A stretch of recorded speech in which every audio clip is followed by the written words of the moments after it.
Welcome to Interstage Left. I'm your host, Yvette Monique Clark. This is the spot where we kick it about all things theater, from on stage to backstage and even under the stage. We're talking stories, craft, and the passion that keeps the theater world alive. Let's get into it.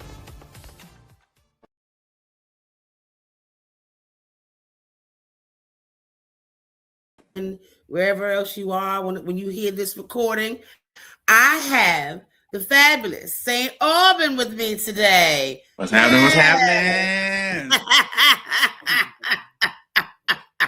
I'm so excited when I first started this and trying to do it in the last year, and I backed out and I'm so excited to finally have you sitting down with me on today. Look, I'm excited to be here with you, my friend. So I started this podcast for a couple reasons, and one of the things was I'm fascinated how we all come from different places, different experiences, different backgrounds, and we all end up on the same stage. Mm-hmm. Also out of frustration on how the industry is changing, and nobody gave us the memo. So I like to start with my first question with my guest is, where are you from, and how did you fall into this crazy world called the business of show? Okay. Born and raised from Brooklyn, New York. BK all day. All day. I fell into this because my parents recognized that I liked performing. My parents turned me onto Michael Jackson. And from there, I remember my dad saying, well, I see how much you like Michael Jackson. I'm going to show you where he got it from, which then opened me up to James Brown, and then just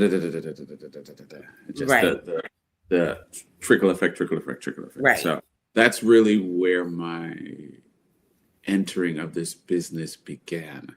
I started performing, or taking classes rather, at Bedford-Stuyvesant Restoration Center over in Bed-Stuy. And that's where my performing, learning the craft began, was really being at Bedford-Stuyvesant Restoration Center. Yeah. Okay.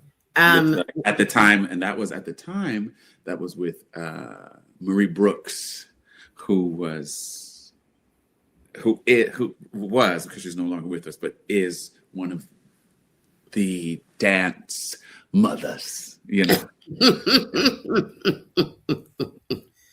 I had some time with Marie Brooks as well. Oh yeah, youngster. Yeah. Yeah. Oh, look at that. Yeah. I tell you, 2 degrees of separation right there. Yes, 2 degrees. So you're speaking of Marie Brooks, who had a fabulous career. Was there anybody else on your journey that was a mentor for you, or showed you things, or opened your eyes to things? Absolutely. I still have these mentors in my life, like Patricia Dye, who was one of the teachers at Restoration, who saw something in me, took me in at the same time, was like, who's this little kid? Doing these things. Obadiah Wright, who is another one of my teachers that even he has told this story, so I'm not making this up, but he said to me one time he was coming to teach at Restoration, and at the time Peggy Alston, who's another mentor of mine, tried to get him to come on a consistent base, and he was teaching the class that I was in, and once it was finished, he said, I came up to him and I said, I really enjoyed that class. Thank you for that. And he was like, oh, thank you. And then I said, no. I really enjoyed that class. And he said from that on, he went, oh boy, I think I need to come and start teaching here. Because he recognized, especially being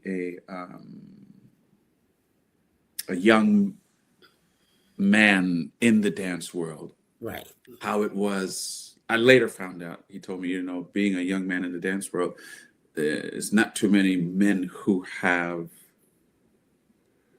mentors that look like them. So he recognized that when I came up to him and I was really acknowledging the experience that I just had, and not just like, oh, thank you, but it was like, no, it really meant something to me at that young of an age.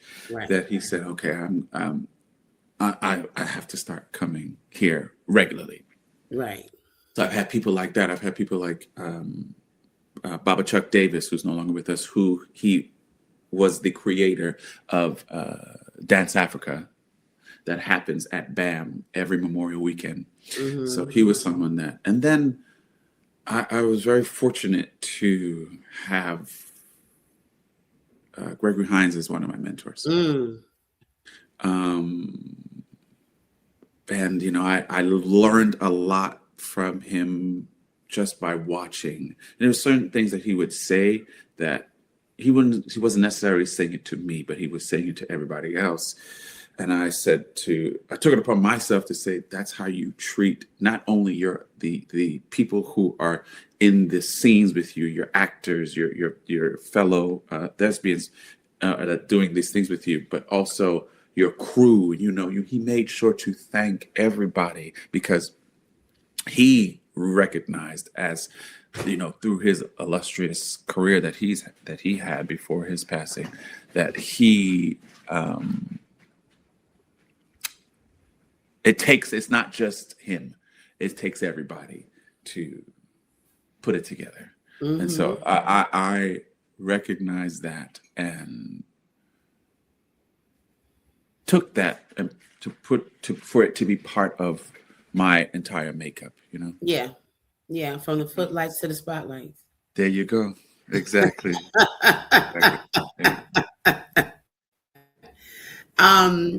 You are a triple threat, and I know you don't think you are, but you are. Oh no, I know I am. You know now. That's right. You know now. Okay. That's right. Because when I first met you, was like, Yeah, I wasn't fully embracing it at the time. Yeah. My mindset at the time was, it was the humble aspect, right? Yeah. And I now that word, how it was used as I was growing up, it's just it sits with me differently. I put it to you like this. Little Richard once said, "I ain't conceited, I'm convinced." Mm-hmm. And that is how I look at myself, and I look at people like you, because you. Mm-hmm. Even when we did Smokey Joe's, I recognized I didn't have the wording for it, mm-hmm. but I recognized that you knew who you were, mm-hmm. and who you are. And even, doing a show like that and having those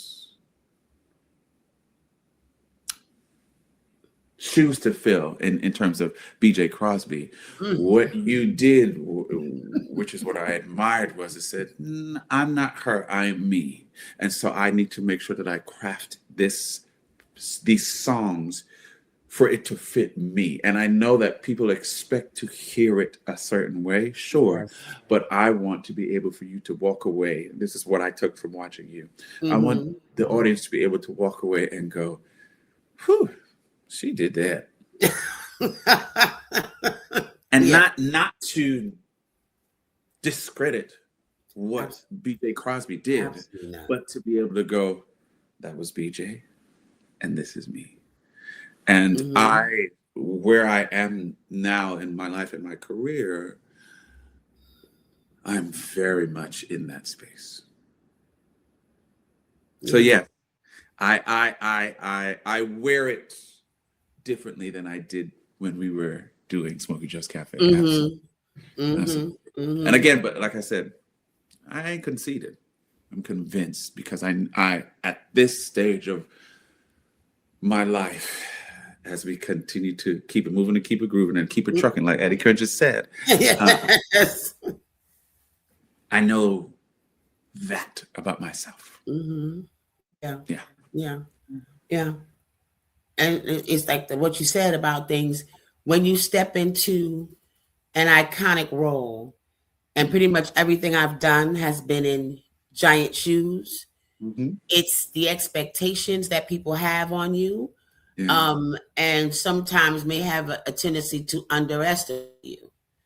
And so, has that happened to you where you've gone into a space and they're like, we know he's talented, but can he? You know what I'm trying to say? Like, is he going to Yeah. rise to this? Yeah. Yeah. Yeah. I'm going to say yes. Okay. At the same time, I know that once I put my thing on it, it's my thing. Once I put my stank on it, it's my thing. No, again, no shade to who's done it before, or even if it's new works. Yeah. Right.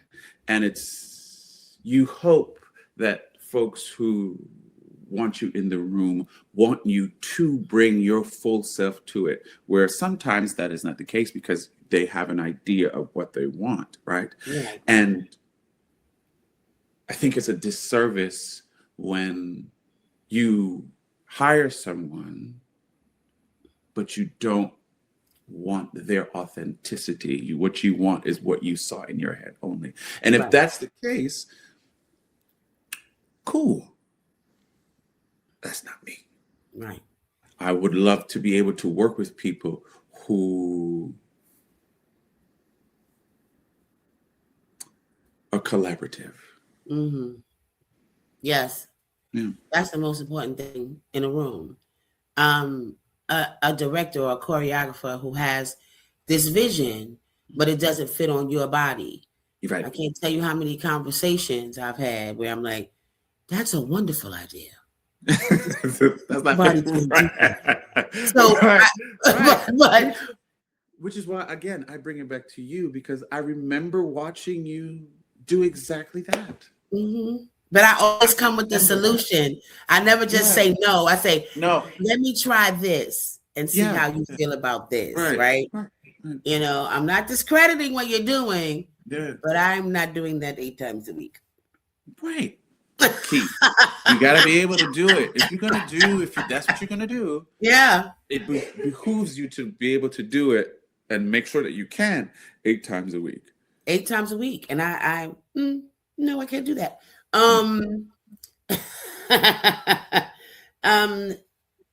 Your first love was dance, yes? Yeah. Okay. Do you feel like it's still it's your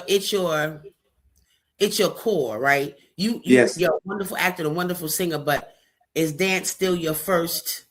This is my jam right here. Yes, and I'm going to say I say yes and because dance will always be my core. It is always my core. It's the thing that got me going. What I saw, and I started me doing everything else that I do. And there are days that it flips. It flips in the switch. That not that part of my brain turns off and this one turns on. It's just how it webs itself throughout the times and the journeys that I take. Right. It was I hope we get to work together someday somewhere. Again. That was the best experience. We had a time. A time was had.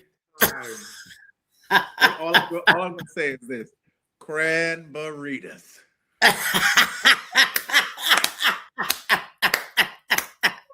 And Papa John's wings, okay? Got us through. Them things got us through. Because for the folks that are listening, y'all don't understand. That Smokey Joe's tour that we did with the coasters. Was it the 20th anniversary? Was 20th anniversary? Mm-hmm. Right. Some nights mind you, I was I want to say early 20s, I think. Some nights were one-nighters. We were busting truck. We were all one-nighters. Was it all one-nighters? It was all one, I and we were in a remember we had different. like a The 2 week only stay. time we did a long one, we were in Dayton when I threw my back out. Remember that? Yes. And thank God we were there for a week because y'all would have had to leave me there. That's right. So we were on a bus, and we very rarely flew. And Yeah. every night, We very every rarely morning, we on a bus. Every night, we were on the stage, and we said, if the coasters can do it, we can do You it. got to do it. Yep. Oh my gosh! And the fact that we were able to do it with the coasters is that was thing that will never leave me, because I still have, from time to time, in your Google Photos, certain things would pop up, and I would see JD or some of the other folks, and it'll just pop up and things like that. Some of them who are no longer here with us. Yeah. But that time, I remember that was my first experience doing one-nighters. And for me, I really thought about, oh, this must have been what James Brown felt like. This must have been what, Otis Redding and Patty and those, and Marvin and Al Green, those guys, when they would do the Chitlin circuit. Yes. Yes. And how they would do these one-nighters, and just like, you got to get up, you got to find your sleep, you got to eat, you got to, it was always like, gotta. But in those moments too, I also recall how you and Robert Fowler looked out for me, not only as a colleague, but as a mother and father figure. Yeah. And it's just certain. That's my show husband. That's right. My baby needs to go out and at the I wasn't a big sushi person. You guys were, so I would come and so I could just be around you guys and just learn and listen and stories. I love to hear a story. Yes. Yes. But the fact that we were able to do that together, and for the most part, we all got along. Yes, we did. Okay, them Uno card games were serious, but we all got along. Ain't no family at the card table. Okay, them spade games. Now, to this day, I have learned how to play better. Yeah. But at the time, I said, black family, you coming up with spades. If you're gonna sit at this table, you better not renege. But you told me you were gonna be in that show with me. Making sure you got the right books. Yes, yeah. You remember how we met, and you were like, "I'm gonna be in this show with you," and I was like, "Remind me, because I don't." I think we met. I don't know if it was at the original. Well, I ran from Smokey Joe's audition, and they kept forcing me to go. My agent was like, "They want to see you." I was like, "I remember that. I know what they want from me, and I'm not doing that." I met you either at the Apollo audition or at the rounds of auditions that we had in Smokey Joe's. Okay. And you said to me, whether or not I get into this show, we're going to do this show together. And I was like, why is this crazy man talking to me? I don't know who he is. And you didn't do the Gateway. Right. You got on the tour. And I was like, oh my God, he spoke that into existence. And then we spent all that time on the road together. So, let's speak some more existence. I say. Let's speaketh it. So because of all that you are and all that you can do, how do you keep doing all of those things without burning out? Like, how do you take care of yourself? We need to tell the folks how we, get on stage continually. How do you take care of that? I do things that have nothing to do with being on stage.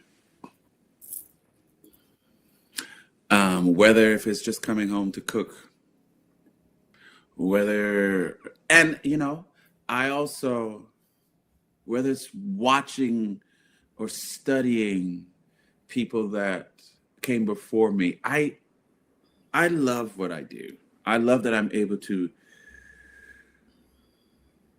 be on the stage, or I just love performing.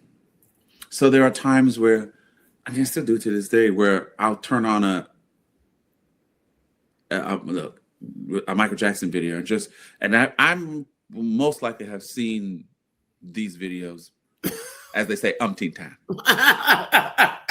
But I still find something new every time I watch. And I'm watching to enjoy, but I'm also watching to study. Yes. Mm-hmm. But I'm at the root of it, I'm watching it because I love watching stuff like that. Right. Right.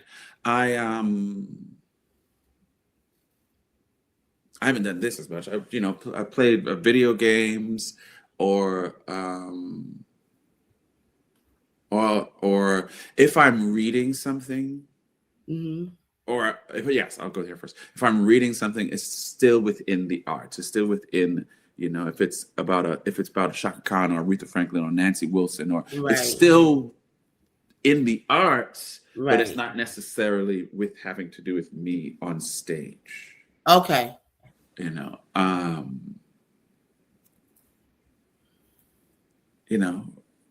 Or I hang out with my friends. I hang out with my girlfriend. I'm very much in love with her. So it's, things of that. I recognized, like, when we were in COVID heavy. Yeah. And a lot of folks would say to me, or just you would see it on social media, I don't know who I am outside of performing. Mm-hmm. And I remember at one point feeling like, well, that's not me. And I was like, should I feel that? And I was like, I don't. Maybe when when those doors closed for that time, I was like, cool. I was in this apartment enjoying cooking, getting up, eating, walking outside. But I never, because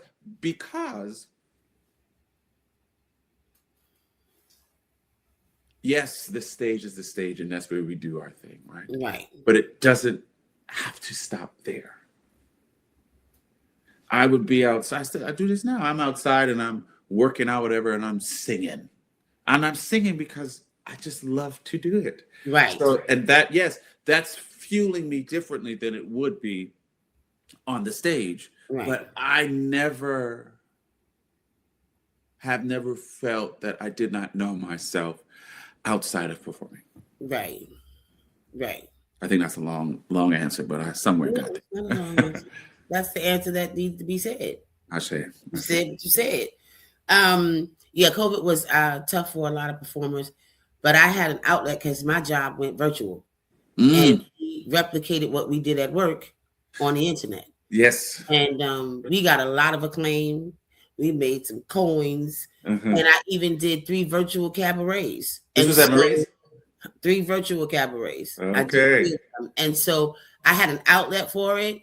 But yeah, I never defined myself by what my talent is, because I'm not responsible for why I have it. You can say that again. Okay. Yeah. There are people in my life that didn't know I could sing until I was well into doing this for a living. They're like, "You're a singer? I didn't know that." Why would you know? I don't walk around belting out notes for no reason. That's not, I'm Yvette. I can sing. Right. You know what I mean? So that's just. Whereas for me, I am sure anybody who lives where I live now in this building, if they don't know what I look like, if they pass by my apartment, they could know there's a singer in there.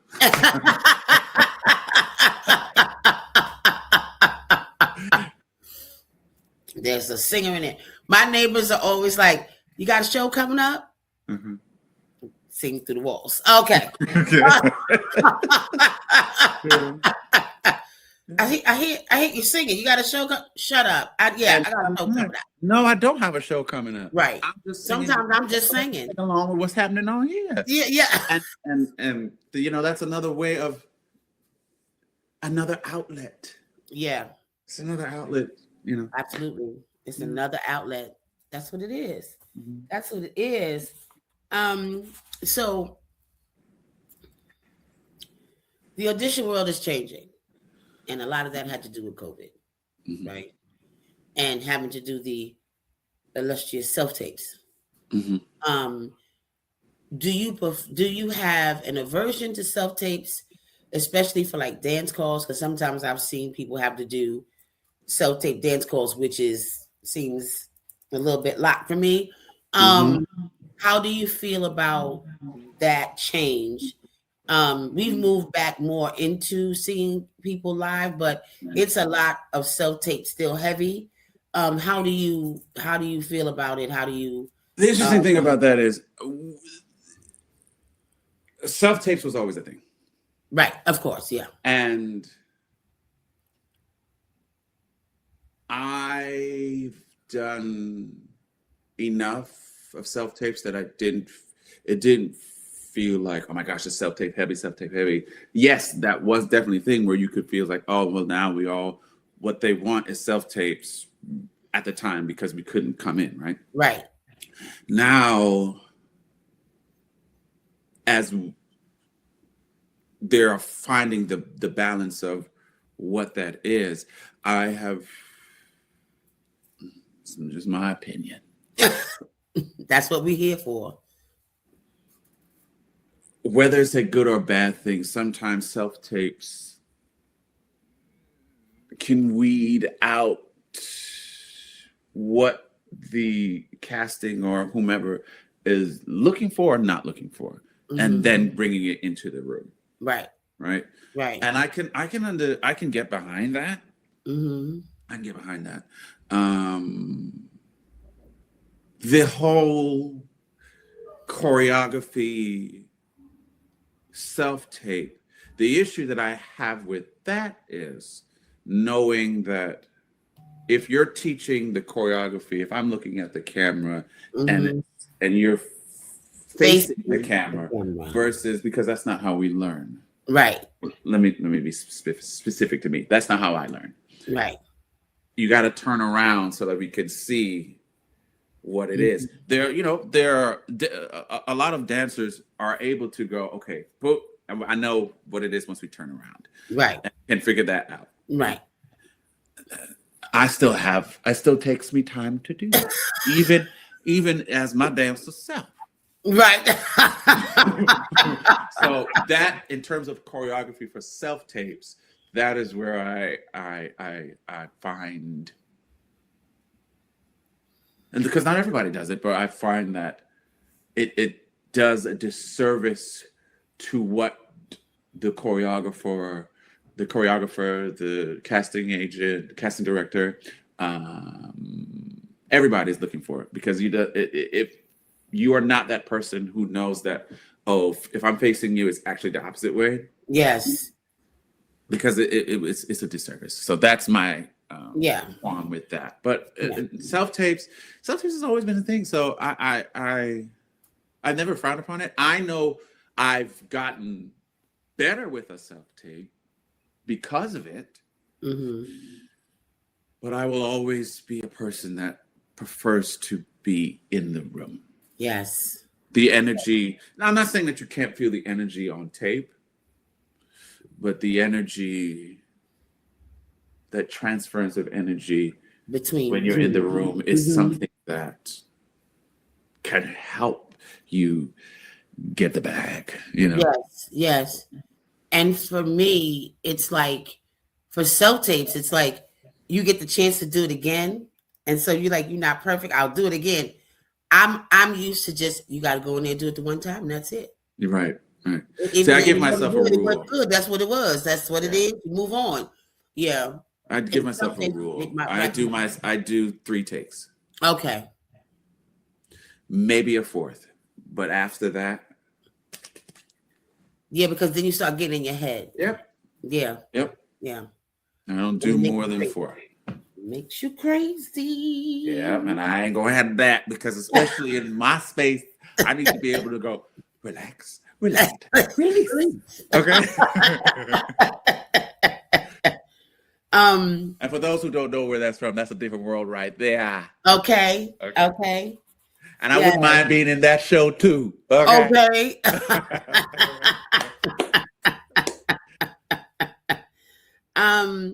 Have you ever been in a show where you had to use all 3 at the same time? Like you just acted, singing, dancing, you just like do all the things at one time. Mm-hmm. I mean, all the shows, all the, well, specifically, Ain't Too Proud. Definitely, you acting, dancing, and singing all in once, for sure.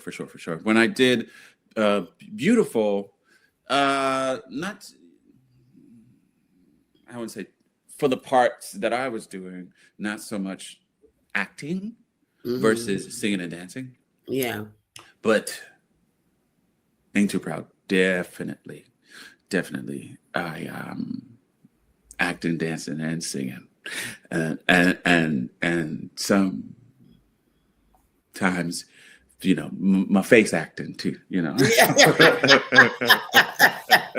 Because certain things you just got to make sure that it can be read at the back of the room, at the back of the theater. Yeah. And there are certain things that for stage, in terms of facial expression, that I wouldn't necessarily do for TV film because the camera's right here. But for stage, you need to be able to not only be felt, but be seen, and not try to be seen. Right. But be seen. Just be seen. Yeah. I saw Ain't Too Proud. I saw Ain't Too Proud 3 times, and I saw with you in it. And so my question is, how did you take care of yourself during the run of that show? Because that show. Well, I made sure that whatever I was doing, I could do it 8 times a week. That's the first thing. Okay. Going into that show, the way I was singing for that, I didn't want to sing like that every day. I did not want to sing like that every day. And I had to figure out, along with Ryan Shaw, who is a friend of mine, but also was my vocal coach. Even when I was doing Beautiful, he helped me with certain things in Beautiful, but specifically in Ain't Too Proud, I said, how am I going to be able to sing like this healthily? Right. And get up the next morning not feeling like, I don't know if I'm going to be able to do this. Yes. And so I made sure that whatever I did was in my wheelhouse. Right. And there are some days where I would hit certain notes that were, because I got more rest, I was able to expand on it. And or there were some days where, just the wear and tear of what an 8-show week is. Right. That I could feel and go, wait, you stay right here. Don't go no further. And that's just, keeping it in the buck with yourself. Yes. And not worrying about who's out there watching you.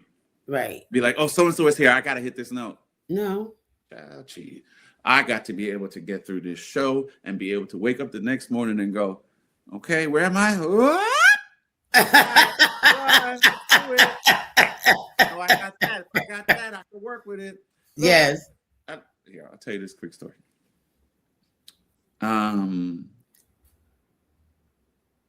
There's one particular show where first act happens, and Dennis didn't come in until the end of Act 1, and then we proceed to do Act 2. Right. First act was fine. Mind you, I'm not really using my voice that much, so I thought I was fine. Mm-hmm. End of Act 1, was fine, but I could feel something in my voice happening. I was like, what is going on here? When I tell you, from the top of Act 2 to the end of the show, not even maybe before the show even ended, my voice started to leave. And I said, and I internally was freaking out. I said, how am I going to get through this? Because Dennis Edwards was a no nonsense singer. And I'm growling and right? To the point where I remember I would talk to certain of my cast members. I was like, y'all, this was happening. I'm gonna figure it out. If I'm talking or if I'm talking, that's what's gonna happen. Right. And you know the part, Great Googa Mooga? Yes. When I tell you, I spoke that. I said, Great Googa Mooga. Let me hear you talking to you. Whatever the words is now, right? I was like, y'all sing. Or what was that? What was the song? Cloud 9. I spoke that thing like nobody's business. I said, childhood part of my life. It wasn't so pretty. And they doom. I was born and raised, and I didn't even have this much. I was sounding like Barry White. Oh my God! But I made it through. And what helped me to get through that was being the type of performer that I didn't really. Yes, it's a show that we have things set. Right. But the unknown never scared me. Okay. So I was able to go, okay, this is what it is. We're gonna figure it out. We're gonna figure it out. I even passed certain parts of where I was supposed to be singing to certain people. I was like, sing it! And they looked at me like, but we had to make it through. I had to make it through myself with itself. So look, those moments arise. And if it's something, because this whole, there is a stigmatism on calling out. Yes. And if you have, you got to think about yourself first in those moments. Try not to be the hero for the show, because at the end of the day, they still making their money. At the end of the day, they still making their money. Yes. So in that moment, there was a part of me that was ready to call out, and I took it as let me see how can I do this? I said, no, we're good, because I'm telling you, I sounded like Barry White, and they were concerned, as they should be. But I had the wherewithal to go, okay, this is what's happening. I can make this work. And the next day, you know what I did? Right. Called out. I said, good. I now know if I ever am in that situation, yes, I can make it work. Yes. But I'm going to sit down. Yes, I'm going to sit down. Yeah. Because I prefer to do the show that I love to do, as opposed to having to, you are now in a space of having to now think on your feet and hold on to what you do know and change what you can't do. And no. But I love stuff like that. Not for a whole half of a show. I love stuff like that. Ooh. Because that's how, I do a lot of band work. Mm-hmm. So things are always happening on the fly, and I love to do stuff on the fly. So my mind, and that's how I kept the show for myself fresh. I did my best to react to what was coming towards me. Mm-hmm. And there were some days where, some people, you can tell when someone is on autopilot. Mm-hmm. When I noticed that, I switch it up on your ass. Yeah. And they go, and I'm like, and I was very grateful that I also had players who would do stuff like that. And the audience wouldn't know, but we know. Right. And then we've had, My good friend Derek Baskin, who played Otis in the show, we would do that with each other. And there were moments where I would say to him once I got off stage, I was like, I wish I had one more line to zing yes. Because he would do something, I would do something. He had the last line and then look at me like this. And I'm like, oh, I wish I had another moment. But those are the things that I love to be able to do. Okay. Yeah. I don't do a lot of playing on stage. I'm not an autopilot person, but I don't do a lot of playing.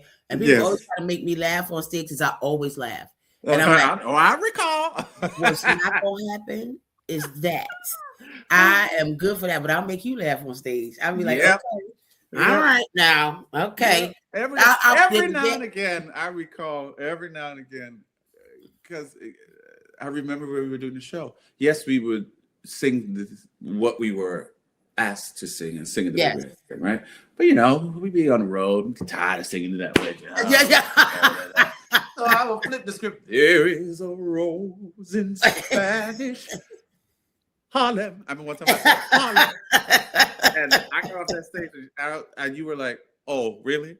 Instead of, there is a rose in Spanish Harlem. I'm like, is that what we're doing today? Right. Is that what today? Right. We changing, we back phrasing, we're doing things, we're flipping things. I ain't saying I'm Aretha, but hey. You know. I learned from the greats.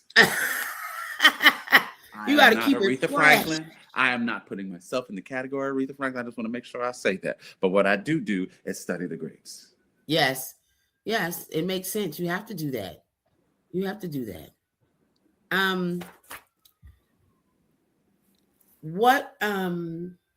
Which one of your talents is the hardest to keep sharp?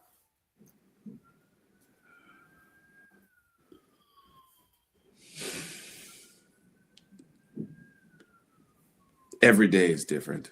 I think they. I sometimes find myself if I'm focusing on my singing aspect, then sure there might be some of the acting or the dancing that not necessarily falls off, but it's just you go, I need to lock back in with this and right to this or like. So I think that is something that is constantly it shifts. For me, it shifts. I don't ever really think that I am on it with all three of my, well, four if you want to call it, being instrumentalist, because I play the congas and the djembe and all that stuff. But I think it's in waves for me. Okay. Yeah. Okay. All right. So you're in a show, you have to do all the things. You have to do the acting, singing, dancing. Mm-hmm. Now, you're doing this all at the same time and something goes awry on stage. Which one do you lean on to like pull you through? Because I know I use my voice to distract that. I don't know what I'm saying, talking about what's going on. So what do you use? I think different circumstances call on different things.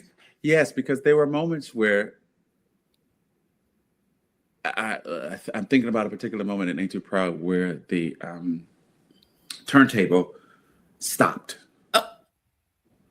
Or you could feel it doing like jerking forward. And so, first of all, in that moment, you got to find your balance. Yeah. That's a balance, and you connected with the people around you. It's like, y'all feel that? Mm-hmm. Yeah. Or here's another moment where top of Act 2, we are facing one way, and then it shifts and it faces this way, right to your left, and it comes around to the back, and then it comes around to the right, and then that's when we moved back to the front. There was a moment, and I'm very glad that we worked this out, where we start forward, we shift to the left, and it's supposed to go around. And in the second that we recognize it's not moving, everyone had to go, Move you, go to what we rehearsed when it's Okay, just move your body yourself. Yeah. The body, the mic stand, all of it. But it took a split second for all of us to be in one accord. Yeah. Where we recognize when it's supposed to move and it didn't. Because if we didn't move the things to the spikes where they're supposed to be, it could mess up the flow of the show at that moment. Yeah. But there were moments where that happened. There are moments where I will do when I'm currently doing some band work and your sound goes out.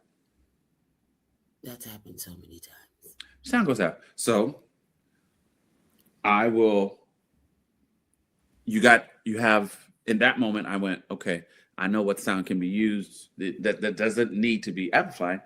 You have your horns, if you have that on your gig. You got your horns, you got the drums, and pass me that tambourine. The tambourine. Because I'm gonna hit this tambourine, we gonna make it work until and all this is happening, right?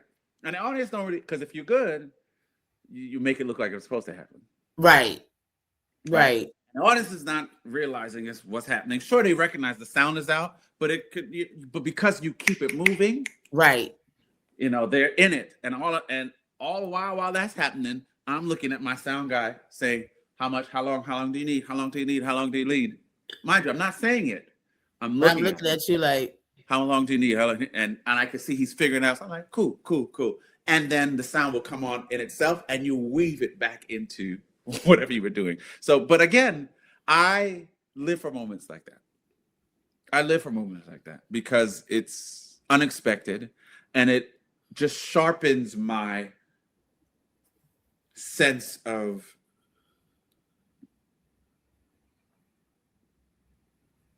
knowing what to do in those instances.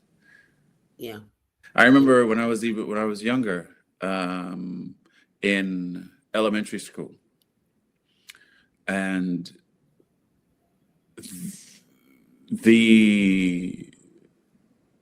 I don't know if it's the right term, is the woodsman or the I forget the class where they teach you how to build stuff. Okay. Anyway, they built a 2-sided stairs with a piece where I could stand on the top to tap dance, because I was tributing Bilbo Jangles Robinson, right? And I'm doing the routine going from up, down, up, and down. And I missed a step, which I ended up tumbling, but I made it look, mind you, I don't know what made me think to do what I did, but I just went with my instinct. And I, as I'm saying it out loud, I want to say I attribute it to, again, watching the people who came before me. Right. I ended up tripping down the stairs, but in my trip down the stairs, I tripped, and right before I got to the next step, I jumped down into a split, came back up, did a little tap, went around the other side, came back up, and kept going. and the only person who knew that wasn't part of the show was my teacher. Right. But I recall her saying, "What a recovery!" and I just having those moments, I think that is what has helped me even to now to know that anything is possible. Yeah. And we do our best to not let it throw you, but use it. Yes. Use it. And so that's, yeah. Yeah. Oh, so many times. You just be like, yep. Either I got it or I don't. I'm gonna roll or I'm not. What else do I want to ask you? Okay. I already know the answer to this, but I'm gonna ask it anyway. If you had to strip away all and keep only one, which one would you keep?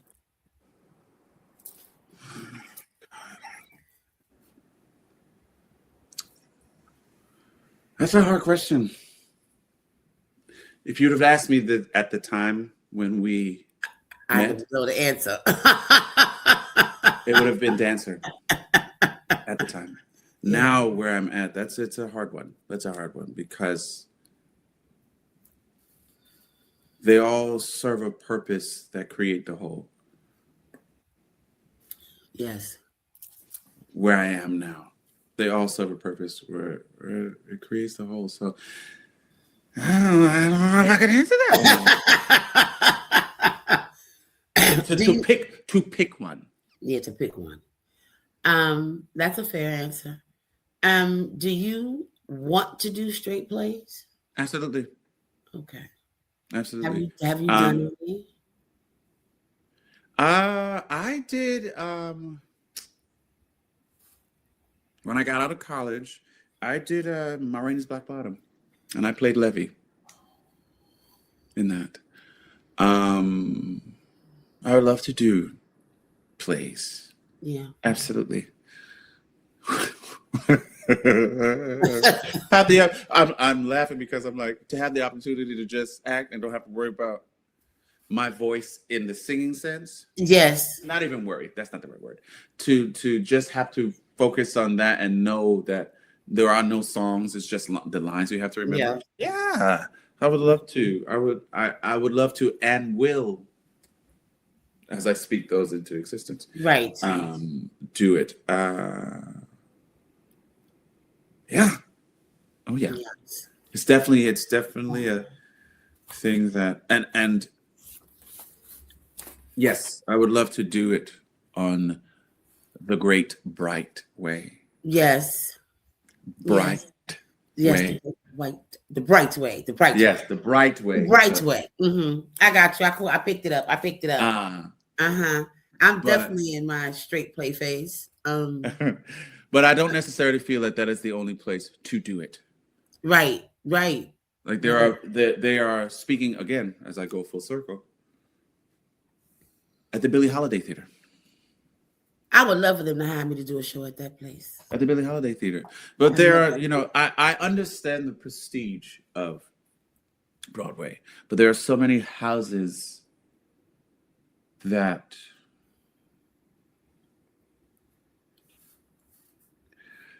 should be held to that particular excitement, to that particular that prestige, because at one point, and correct me if I'm wrong, there were a lot of those houses that did that. A lot of things. I also believe that off-Broadway is not a bad thing. No. Like doing stuff at the signature theater. No. Wonderful. Yes. Wonderful. Because great works have come out of there. Yes. Or like in DC at or DC or Philly or any of the places. Yes. Yes. Like yes. I think Seattle, Boston, right, Oregon, like they have the same esteem. Yes, exactly. Yeah. And I would love for it to get back to a space where it is revered in that way. Yeah. Again. Yeah. Yes, the pinnacle. It is Broadway in terms of live theater. Yeah. Yes. But oh my gosh, there are so many houses that fantastic work. That's just fantastic. Exactly. Yeah. And I've been fortunate to be at many of them, and they've done I know. Fantastic yes. Hey, come on. Yeah. So now we're at the part of the show that I like to call Stage Left Quickies. All right. So I'm gonna rattle off things to you and just things answer me right off the top of your head. Okay. Don't be scared. You from Brooklyn? I know you ain't scared. That's right. Dance call or vocal callback? At this stage of my life, vocal callback. 8 counts or 16 bars? I will say 8 counts. Okay. Ensemble track or leading role? Leading role. Mm-hmm. One take wonder or rehearsal room perfectionist? Whew. One take wonder or rehearsal room perfectionist? Perfectionist. I'm going to go with one take. Got it. Dream role you're ready to fight for now. That's your right. Mm-hmm. Buy a musical of Little Richard. Ooh. Okay. Role you would never do again. Hairspray. Okay. Pre-show ritual. Put my music on, zen myself, have some ginger tea, talk with the Lord. Let's do it. Post-show meal. Oh, that can change at any time. Because I could go for some pasta. It really depends on what I'm in the mood for. I could go for some pasta. I could go for some Caribbean food. I can go anything. Anything. A meal is a meal. Let's go eat. Yes, because you done burnt off everything. Let's go eat. I saw that you did Seaweed at Paper Mill Playhouse. I was like, I never knew you did Hairspray. Yeah, that is where, that was how I got my equity card. And since then, I have not done it since. And the reason I said Hairspray is because the experience that I had with that cast was good enough for me. I don't need to do it ever again. Yeah. And Hairspray's how I got my equity card. Oh. Was it the second time I'd done it? It was after the tour. Okay. The second or the third time. I've done it 6 times. Okay. It was the second or the third time. Yeah. And I did that. So when it closed on Broadway, it went to Paper Mill. We left to go on a 9-act tour on the road. At the time. At the same time, okay, it was still on Broadway. We were in Atlantic City on a sit down. Okay. Yeah. And they inspired us to see if we were good. And Boo Kitty, we tore that stage to the pieces. You understand what I'm saying to you? Christian Dante White was my seaweed. We took down to the pieces. That's right. Ate the scenery, just so they know. That experience. I had Natasha Yvette Williams. Oh yes, Leroy Reams. Absolutely. Chris Sieber. Rashidra Scott was in that. Yes. I think Tyreek Jones is his last name. I don't remember Nicole's last name or Iris's last name, but I had such Alex Ellis and a bunch of people that it was such a great experience. So one and done. And for me, it was one and done. I said, I don't need to do this show again. And I had been asked a couple of times after that. And I was like, no, not interested. Yeah. For that reason. Maybe if I hadn't had the experience, maybe.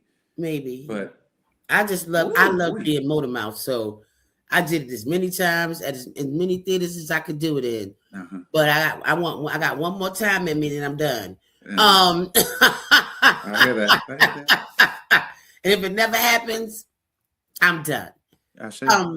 But I want to thank you, of course, for coming on in here. Thank you for having me. Welcome. Thank you. Yeah, this is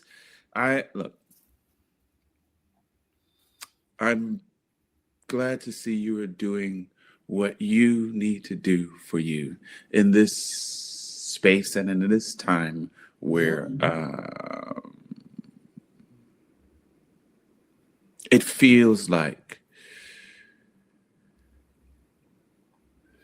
we're not getting, or the opportunities to be seen are, or some of the opportunities to be seen, what's happening is the same folks that are getting the jobs, right? And it's not a thing on them. It's so of behind the scenes. And this is very much not only in I feel it's not only in theater, it is also in TV film, where a lot of folks are not wanting, deciding, willing to take a chance Right. on newcomers. And I put quotations on Yeah. newcomers Because we because in this fall out the ceiling. yeah, a lot of folks have been, some folks think it's just, oh my gosh, who's this person? Where they been? I was like, but these folks have been studying and doing these things for years and years and years and years and years. Yes. So Yes. in the season or in this space where that is happening, what is beautiful is that you are finding the space where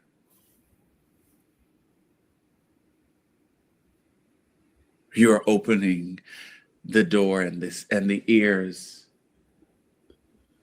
so that you are heard in a space that is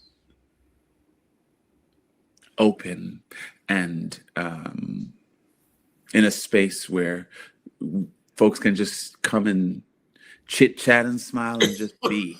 Yeah. So thank you for opening and having. And I can, yes, and I control it. It's yours. Hello. And I control it. It is mine. Right. Yeah. And that's another thing too. We do need to. You folks need to have ownership. Especially for these when we create shows and things are done on our bodies, but we're not getting and reaping the benefits of it fully. Right. Those things, those talks, those negotiations need to be happening more. They are happening, but they're not. They need to happen more, and they also need to happen. They also need to open up for more of the equity to come back to the folks whose bodies are the ones that are day in and day out living that experience. Yes. Yes. Yes. Absolutely. Absolutely. Yep. I agree totally. All right. So I'm in here trying to make something happen up in her. You know what I mean? Yes. I'm trying to be up in her. That's right. That's right. Miss Yvette Clark. I thank you. I thank you for having me. You're welcome. Thank you so much for being here with me. It was a joy to see your face. Right on. Haven't seen your face since we had our FaceTime during the deadly COVID. So yes. Yeah. And I also love this here. Yes. Because look, remember when I saw you last, full. Just peace. But and as we say, mother said,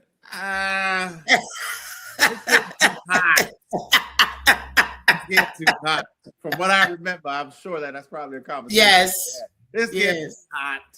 And let's see how it looks. If it doesn't, I'll just put the hat back on. You know what I mean? And I haven't turned back since. I know that's right. I haven't turned back since. Good for you. Good for you. Yes. Yeah. Yes. All right, lovey. Thank you. Of course. Thank you so much. All right. Keep me in the loop.